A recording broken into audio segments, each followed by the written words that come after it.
সবাই জামাই ষষ্ঠী স্পেশাল খাবার খাচ্ছে আর আমরা এই যে জামাই ষষ্ঠী স্পেশাল ঘুরতে বেরিয়েছি জামাই নিয়ে। এই যে বন্ধুরা গাড়ি চলে এসেছে, তো আমরা এবার রওনা দেব। আমরা একটা গ্রামের মধ্যে যাচ্ছি, এটা আমার বাপের বাড়ির ঠিক পাশের গ্রাম। তো যাওয়ার পথে কিন্তু যে জায়গাটা আমরা যাচ্ছি সেইখানে যাওয়ার পথে এই সুন্দর মন্দিরটা কিন্তু আপনারা দেখতে পাবেন। তো এখানে আশেপাশের লোকেদের একটা খুব প্রিয় জায়গায় আমরা যেতে চলেছি, আর জায়গাটার নাম হলো এই যে উদং কালীমাতা আশ্রম। যেহেতু জায়গাটা আমার বাপের বাড়ির এলাকায়, তো আগের প্রচুর পুরনো স্মৃতি, এখানে শিবরাত্রিতে জল ঢালতে আসা, গঙ্গার ঘাটে স্নান করতে আসা, প্রচুর স্মৃতি জড়িয়ে আছে।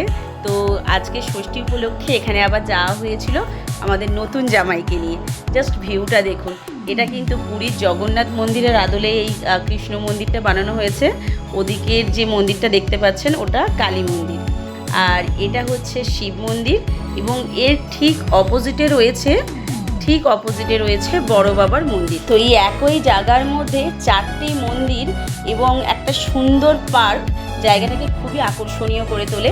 বাচ্চাদের জন্য স্লাইডিং রয়েছে, দোলনা রয়েছে, এই যে ছোট ছোট বর্দি পাখির খাঁচা রয়েছে ভেতরে, এমনকি অ্যাকোরিয়ামও রয়েছে মাছের জন্য। সব মিলিয়ে একটা মন শান্ত করা একটা পরিবেশ, ভীষণ সুন্দর জায়গা, আমার খুবই প্রিয়। আর সব থেকে প্রিয় জায়গা আমার যেটা ছিল এই যে গঙ্গার ঘাট। আজকে এখানে এসে জানতে পারলাম এখন এখানে বোট রাইডিংও নাকি হয়। তো খুবই ভালো, বেশ সুন্দর একটা পরিবেশ, একটা আশ্রম।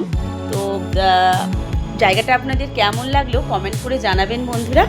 আজকের মতো ভিডিও এই পর্যন্তই, দেখা হবে পরবর্তী ভিডিওতে। টাটা, শুভরাত্রি।